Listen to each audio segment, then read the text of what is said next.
Hi and welcome back to my channel. I'm Heather, also known as Heathwitch, and I'm a practicing witch who likes reviewing all kinds of witchy things, whether they be tarot cards, oracle cards, books, monthly subscription boxes, you name it. So if you like what you see here, please check out my other videos and don't forget to subscribe, share and give me a thumbs up. Okay, so today we have got the Dragon Path Oracle cards by Caroline Mitchell. This is an indie deck of 33 cards, all based around dragons, dragon energy, dragon magic.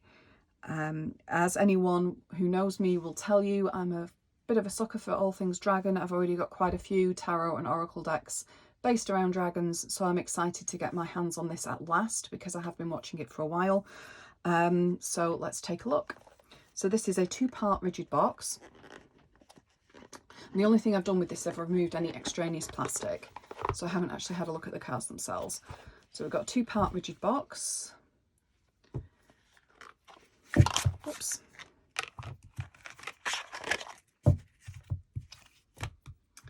And on the back of the box, we have a quick blurb about the dragons themselves, the cards themselves, and the dragons themselves. So we then have the book, which I'll come back to later.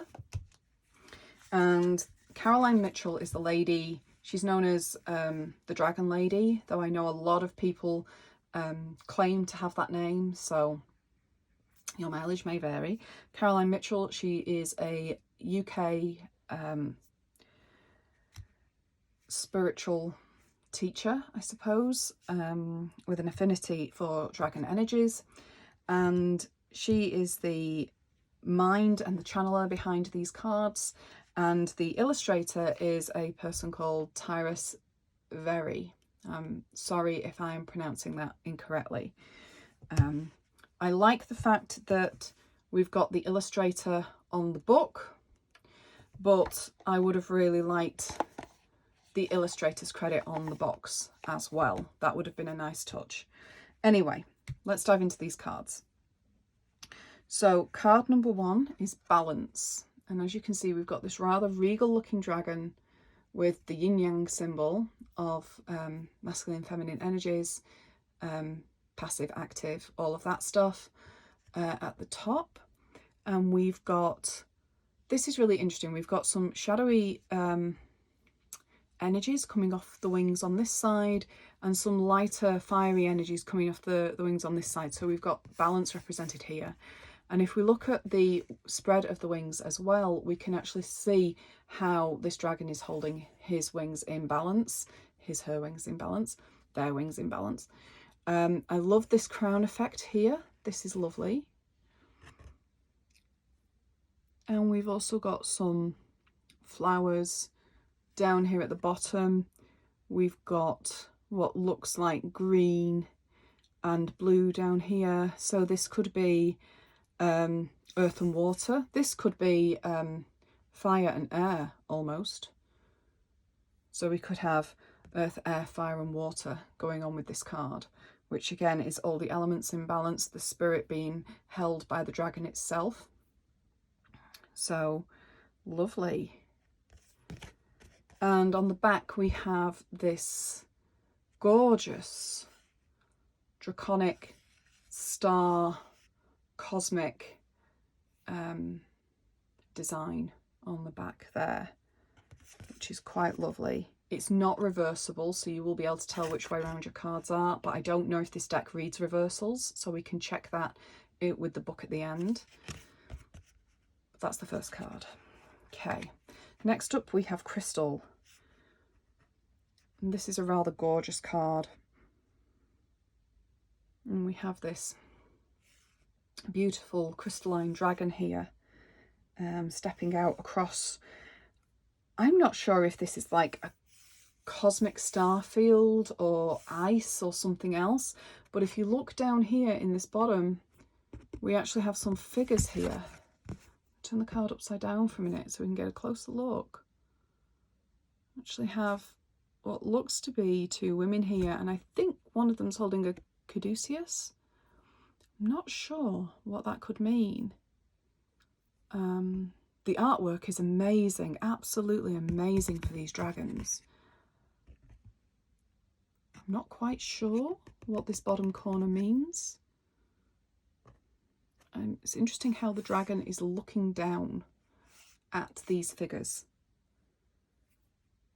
Are these part of the dragon themselves, or is this part of what the dragon oversees? Is the dragon actually scrying, as you would with a crystal, into this crystalline, cosmic, ice type surface below and witnessing something that's going on? You know, if that is a caduceus, is it to do with healing? I love this gorgeous shimmery effect here as well. It's beautiful. Okay, card number 3 is Harmony.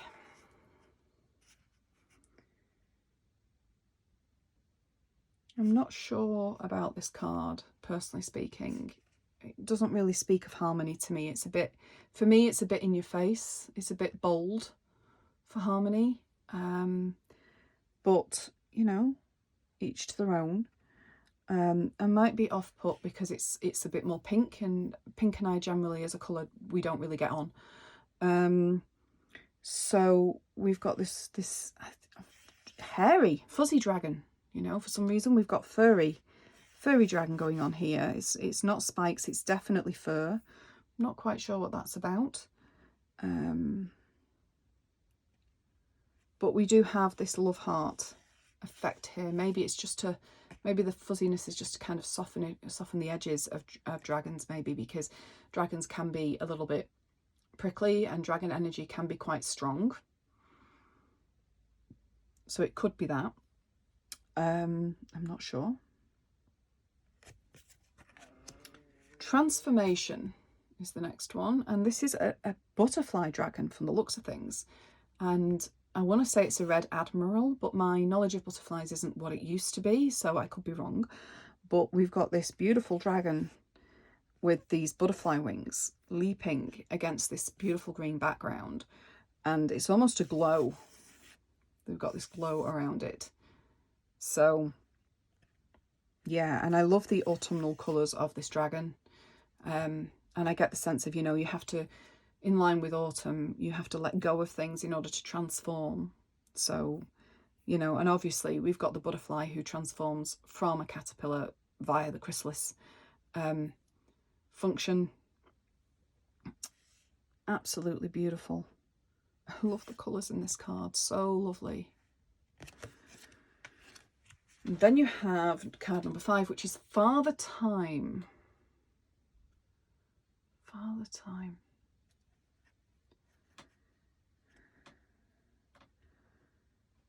And we've got this rather wise looking dragon presiding over these clocks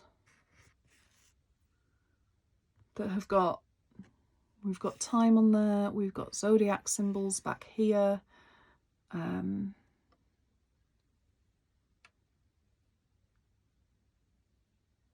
Got more time there, more hours there, all the stars, etc.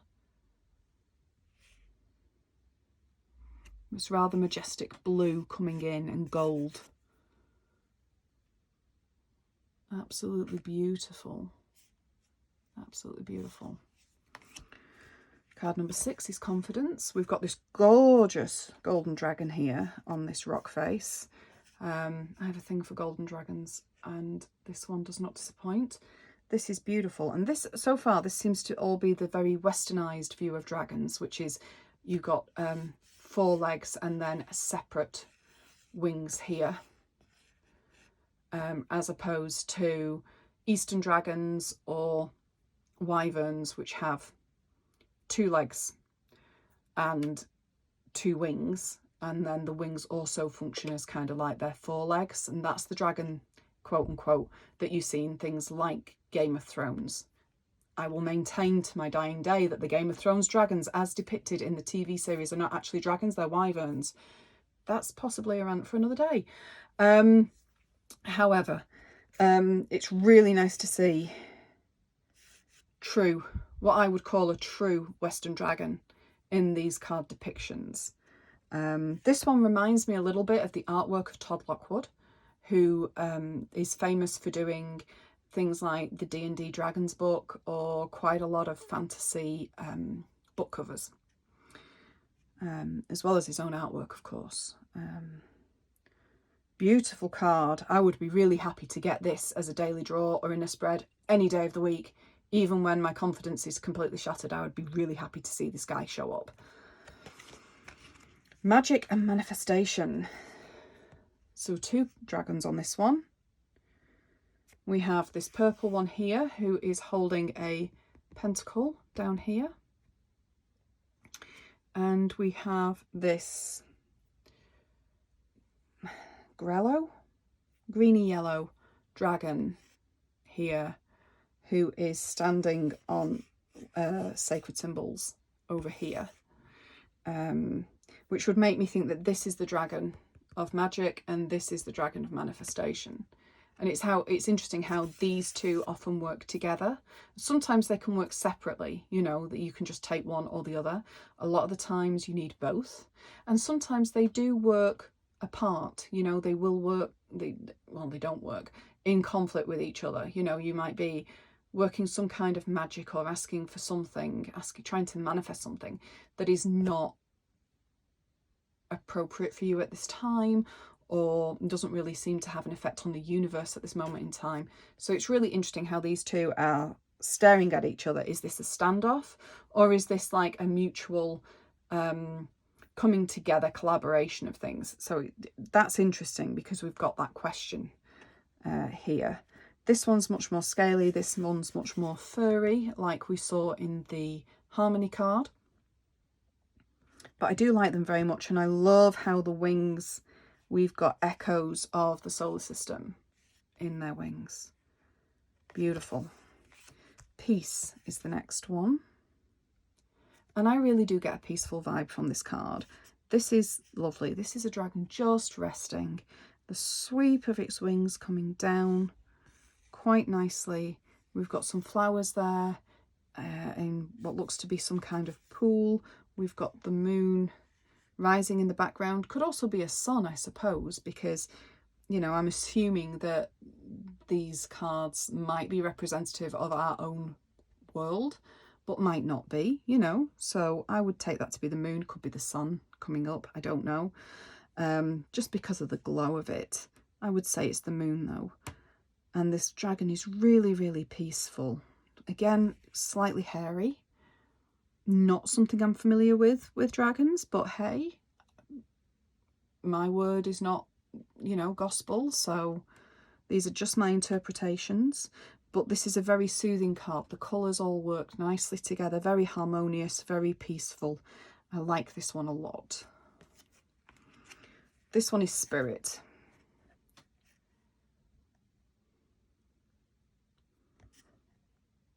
And we've got a dragon here standing in what seems to be a stone circle.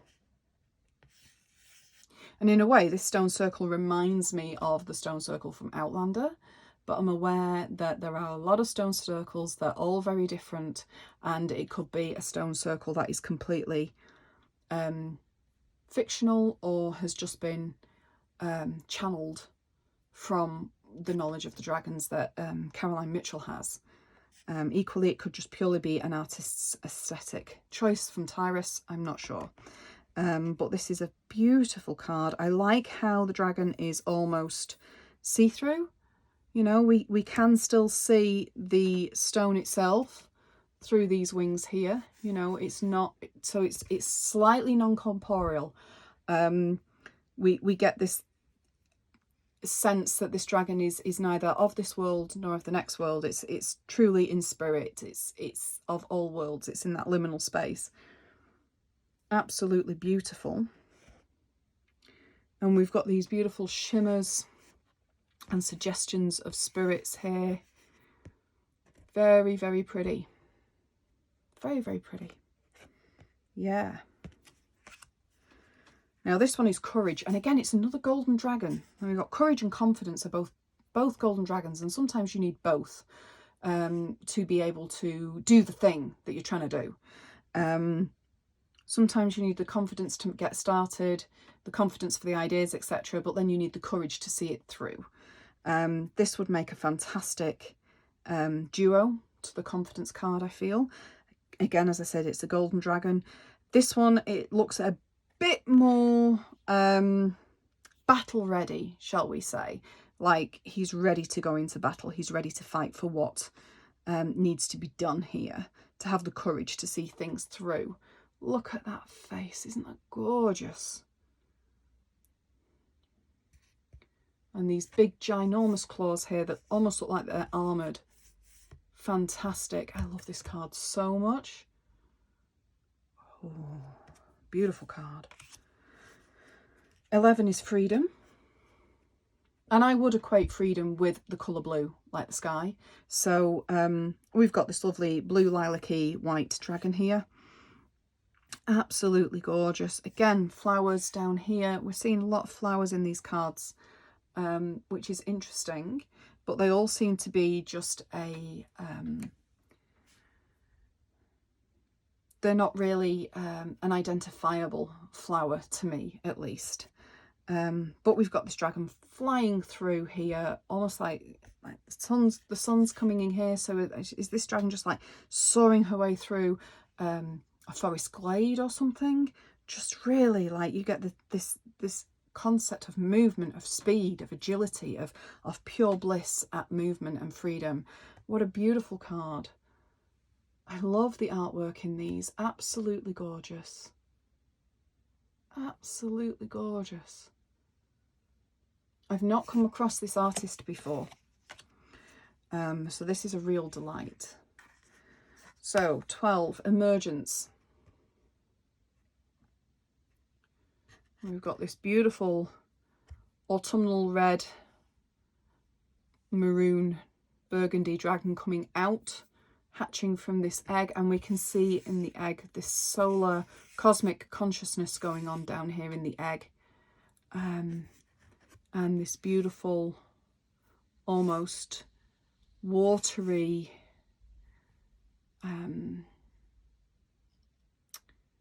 foreground, lots of sparkles, the sun shining down, a bit rocky here, a bit mountainous. Absolutely beautiful. And this dragon just taking its first real look at the world. Absolutely gorgeous. So 13 is a card called Maudwin. And this is the first time we actually get an actual name as opposed to an idea or concept. Excuse me, on the cards.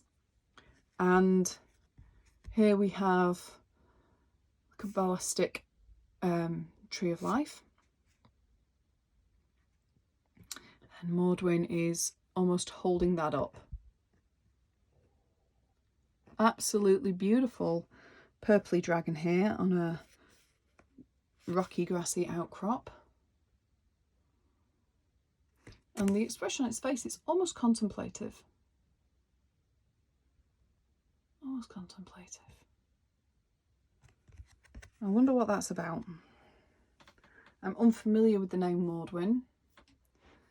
I don't even know if I'm pronouncing it correctly, but it'd be interesting to see what that says in the book about that card. Okay. 14 is Delphin. Very watery card, lots of blues and greens going on here, and aquas and teals. And of course we have some dolphin flukes here, tail flukes here, of what I assume would be a dolphin based on Delphin as the name of the card. I wouldn't expect it to be another type of cetacean. I would expect it to be a dolphin.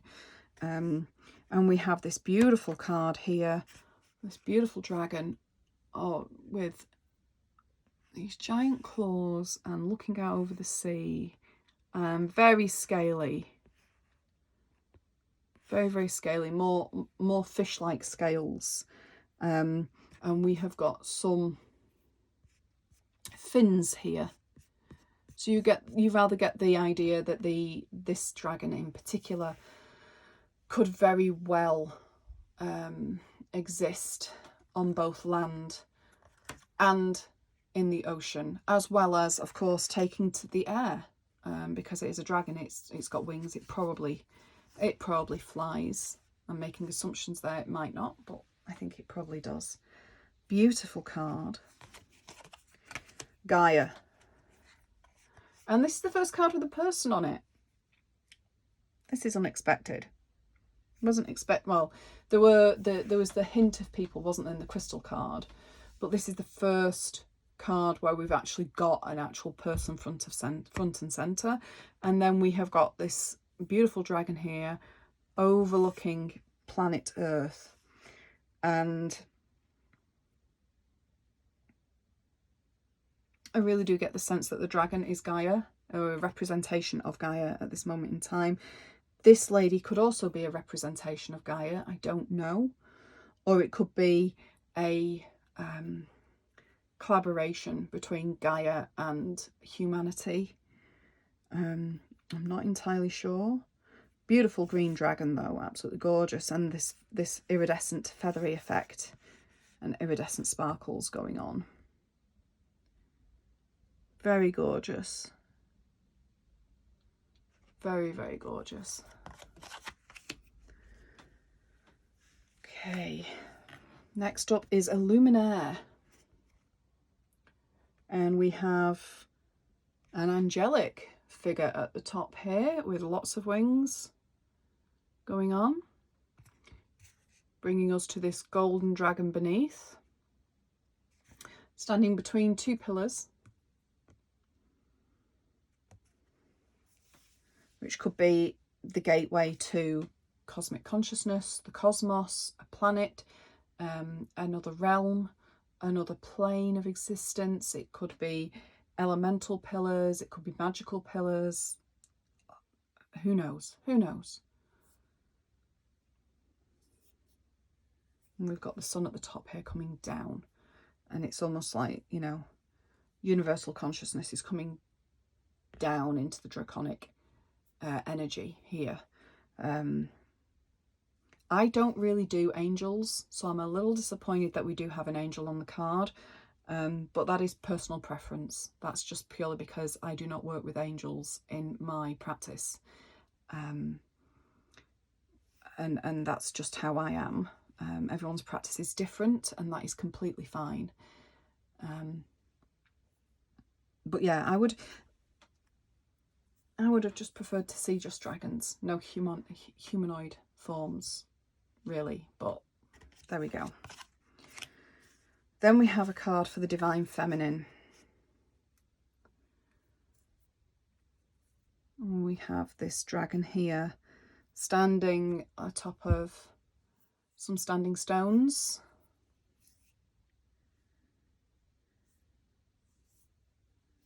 Looking up at the sky, the sun coming through the stones, and we have her tail coming in and curling almost in a spiral, which is a symbol of the goddess anyway, the Divine Feminine.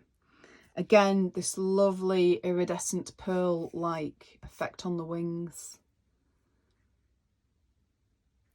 You can see some real wing muscle going on here, which I like a lot.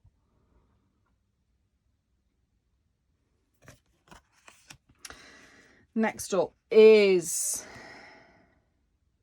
Asclepius. I'm going to take a stab in the dark at the pronunciation. It's a very interesting card, this one, because we've got this dragon here at the top with this staff with these glowing orbs in it, and purple and green going on here. A spiral pendant around its neck. But then down here at the bottom, we also have this serpent. So I wonder if there's any connection with, you know, the Caduceus, with Kundalini. And the serpent's actually got a love heart at its throat. So I'm wondering if there's anything to do with communication for this card.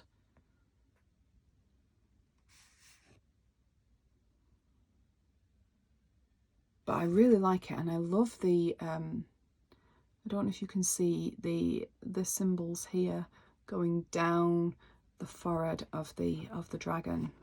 Almost, I think they're elemental symbols coming down here.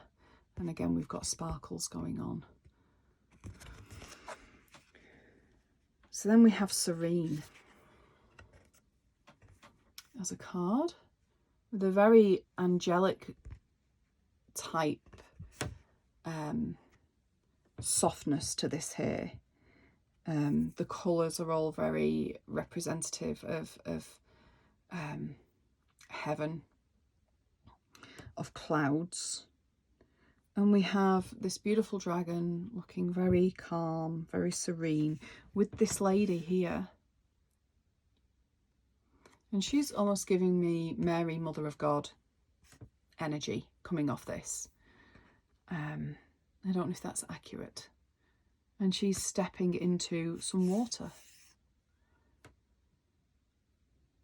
So very much a kind of finding the serenity in where you are, finding the balance sort of vibe.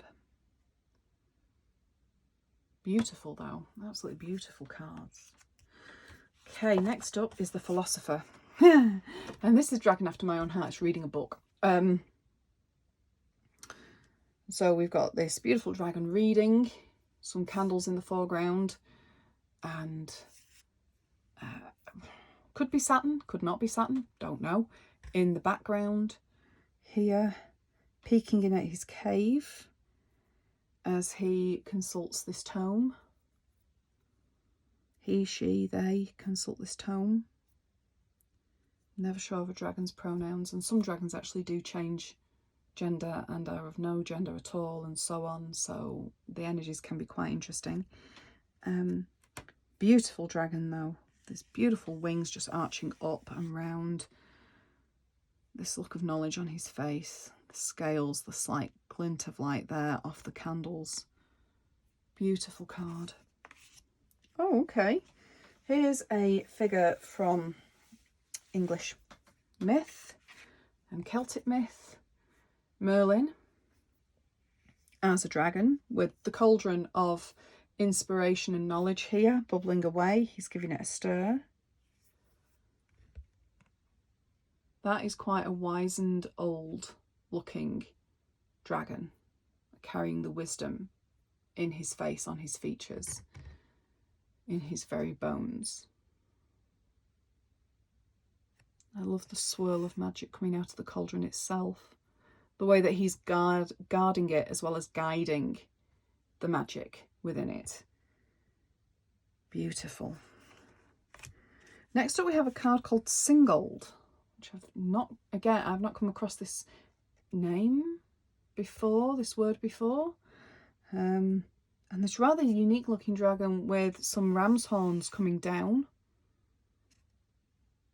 And we've got a spiral here on its chest, in its amongst its chest scales. We've got this wild mane of hair, all gold and blue,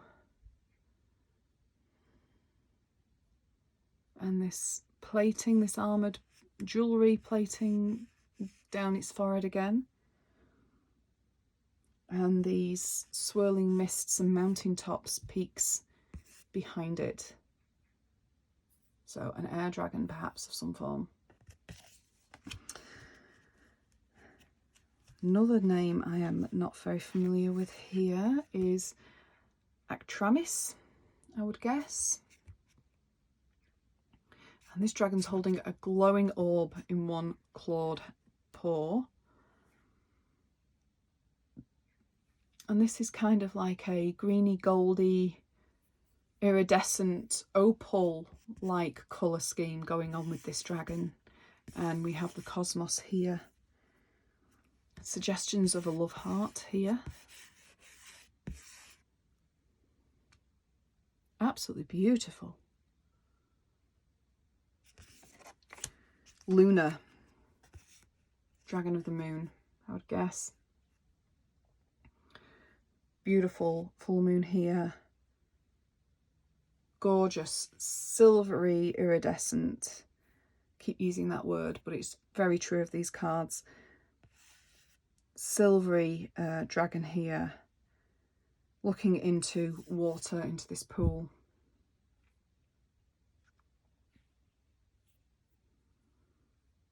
Gorgeous.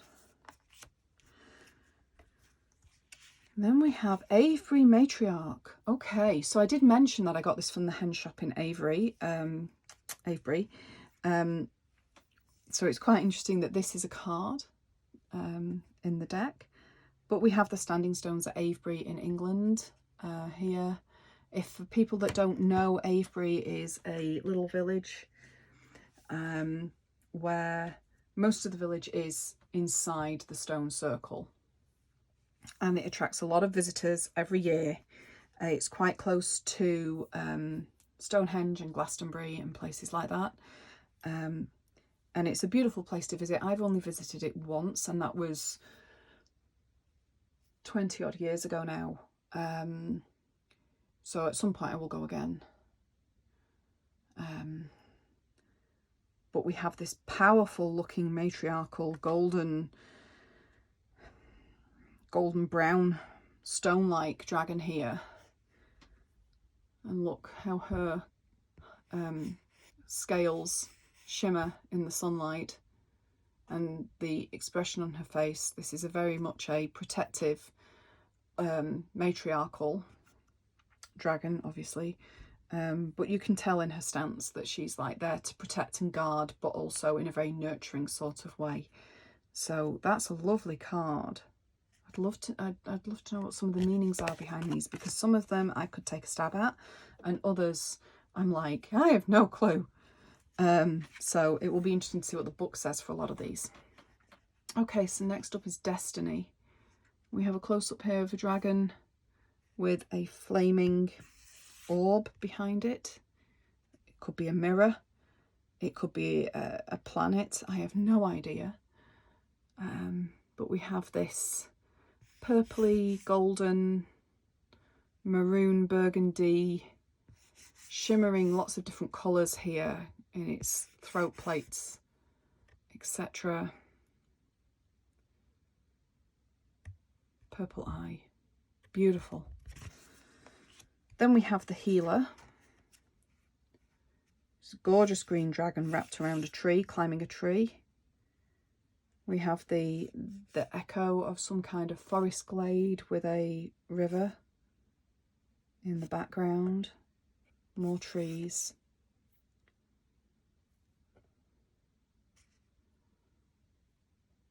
Beautiful dragon. Beautiful dragon. I love the scales effect on this one. It's beautiful green-eyed gaze looking down in a very caring and nurturing way, wise with the ways of healing. Next up is Lord Cthumi. Not familiar with this at all. Now, is Lord Cthumi the dragon or the human? Or is this a dragon that also takes human form? I have no idea. Both dressed in all these blues. This riot of black hair coming down here, holding these magic flames coming out of his hands. And the way his clothing echoes the lining of the wings here. Beautiful. Absolutely beautiful. I love these claws that we've got here. And the way that the dragon is standing quite possessively close. And again, all this cosmic background. Okay, next up is Platinum. And here we have a very evocative dragon for the card name. Platinum looking dragon, complete with what could be seen as chakra colours going up this spire of crystal, I guess, with a violet flame at the top. So this could be something to do with twin flames or soul mates or something like that. Could also be to do with Kundalini and spiritual awakening. I have no idea. But again, an absolutely gorgeous card. I can't fault this deck for its imagery. It's beautiful. Even the cards that I'm less keen on, you know, they're still beautiful cards. It's just personal preference. Next we have Soul Guardian. And we've got this light coming through. It's almost like a prism effect with this card. You see the light coming through, all the different colours in the dragon's wings, the way that it's just sitting on this rock, guarding, protecting, observing. Absolutely beautiful. Absolutely beautiful. I wouldn't be unhappy if this one popped up in a spread. This is beautiful. I would feel very comforted by the presence of this card in a spread.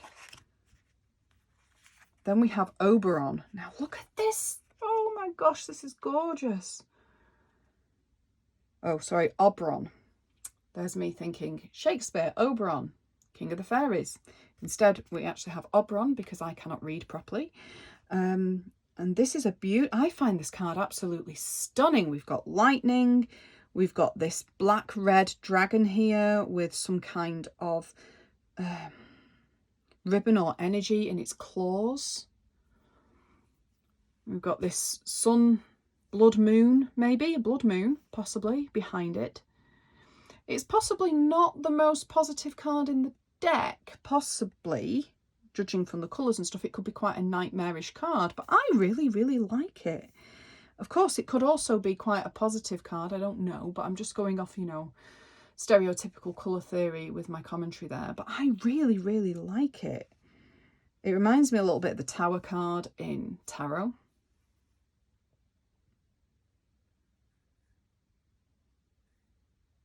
I really like it. And it reminds me of the old Dungeons and Dragons kids TV series from the 80s, if anyone remembers that.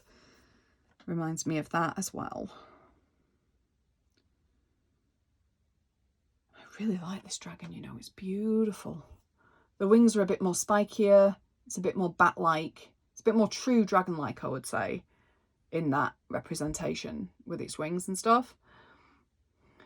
I would query that that size wing could carry that size dragon, but that's me getting into like wing musculature and theory and stuff, and that's not what this deck is about, so I'm going to leave that there.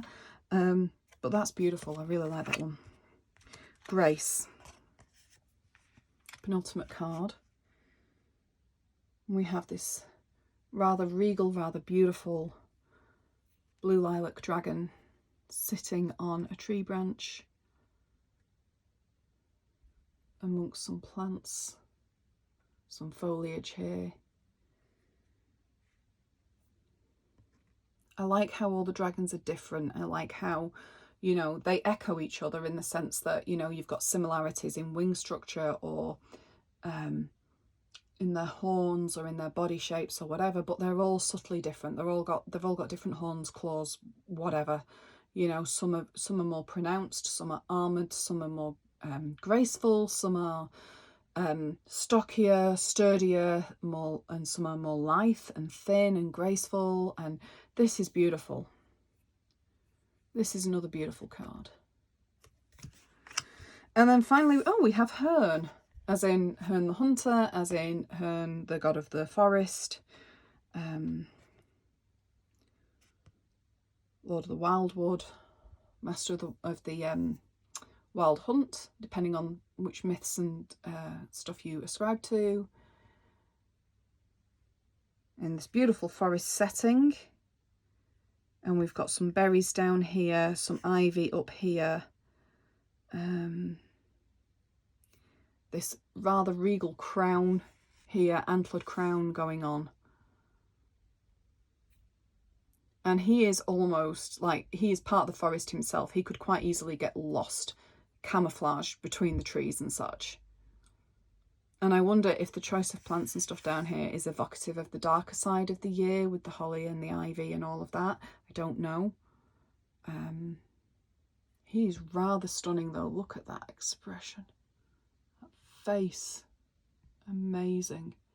The artwork that's gone into this deck is stunning. So that's the cards themselves. Quick look at the book. So the book is 71 pages, looks like. Yep, 71 pages.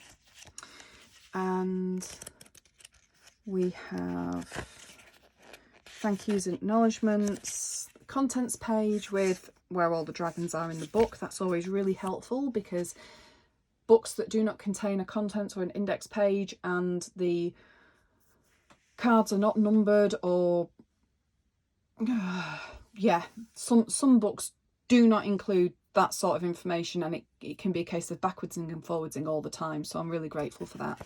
The origins of the cards, the dragons and us. Okay, so we've got different types of dragons here. 3 groups of dragons. Earthwalk dragons.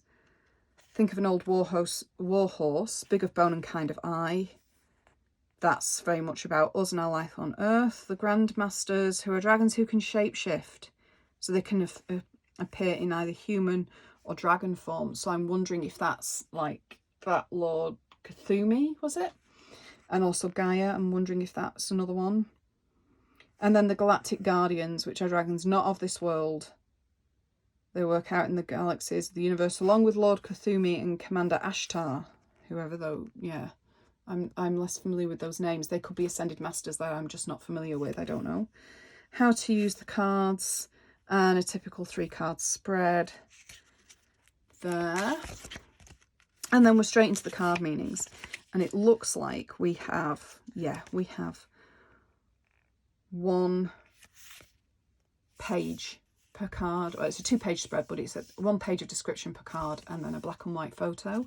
And I'm quite pleased about the black and white photos because sometimes you don't see things on the cards themselves and then you notice something in the black and white photo and you're like, oh wow, and that brings a different meaning because you get all the tonal qualities of these cards and stuff. Yeah, so beautiful, absolutely beautiful. So yeah, some of these card names, dragon names, could be Ascended Masters, and equally they could be actual draconic energies that Caroline Mitchell has channeled through and the dragons have imparted their name, or what they would like us humans to call them by in this. So yeah, that's quite an interesting blend here of names and aspects. So yeah, what I would have liked is a very clear delineation between what are the Earthwalk dragons, what are the Grandmasters, and what are the Galactic Guardians. That would have been a bit of a nicer something to indicate which clan of dragon each card belongs to. But yeah, I mean, I don't know how it's divvied up. So it could be something as simple as, because there's 3 clans, there's 33 cards, there's 11 cards per clan. And it might not be like that. It might be a case of, you know, 6 dragons in this clan, 12 in another, and so on. I don't know. Just picking numbers out of my head here. I have no idea. So yeah, so let's just have a quick shuffle. And we will see if we can do a quick 1-card pull for the day for a dragon who would like to come forth and just give us a little bit of insight into the day for us. What do we need to be aware of, or what are we missing today?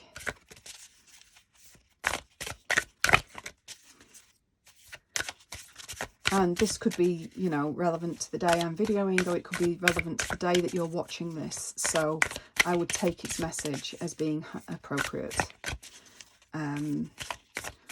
or indicative for you. And as always, if you want to share your thoughts in the comments, please feel free. This is the first time I'm shuffling and using this deck, so I'm yet to get used to its energies and such like. So I'm just going to take the first one off the top. It doesn't look like this deck reads reversals. And the card we've got is Asclepius. Now, I said I wondered about the caduceus before with this card and whether it was connected to healing. So let's have a look. This is card number 18. Asclepius was a healer of great repute in his time, and this dragon reminds us that inside us too are great healers. His connection to snake, a rather powerful ally. Yes, I said we had this serpent down here at the bottom. I was wondering about its connection with the power of speech, because we've got this love heart, but it could just be healing. You're on the cusp of transformation. Allow me to guide you forwards on the winding road. Hold on to what you know to be true, for it is your journey and yours alone. Life never stands still. It is forever changing and evolving. Together we can transmute that which binds you. So lovely healing message here about, you know, the power of transformation and the power of removing that which is binding and obsolete for you, which is an important step in the healing process. So yeah, absolutely lovely deck. I really like it. When I bought it, I'd been watching it for some time. I noticed it was getting quite rare in some of the shops where I knew it to be, I knew it to be a stock item. I noticed that some places were selling out. I've since realised that, or found out, I've since researched that this deck has been picked up by a commercial deck publisher, and a new version of it will be coming out. It's either October or November 2020. I can't quite remember off the top of my head. I think it's more likely to be October though. If that's when my gut instinct is October 2020 is a new version of this deck is coming out, published by a commercial publisher. It'll be interesting to see. The cardstock here it's not flimsy, but it does have a bit of flexibility to it. So it'd be interesting to see. I can't remember which publishers picked it up. I will drop that information in the information box down below. But it'd be interesting to see if the new edition is any different to this one, if there's been any cards added, if the book has been improved any, if the cards have been resized, if the cardstock is any different, if there's a difference in design, that sort of thing. That will be very interesting to see. But all in all, this is a lovely deck. It's a nice size, fits nice with the hands, balance, and yeah, I am very happy with it, and I can see myself doing a lot of daily pulls, and it's got a nice gentle vibe on it for some readings and things. So yeah, and I just wanted to shout out to this really nice, in the corner of each corner of every card, there's this lovely Celtic knotwork going on here, this beautiful 3-point triangle Celtic knot in each corner. Absolutely beautiful.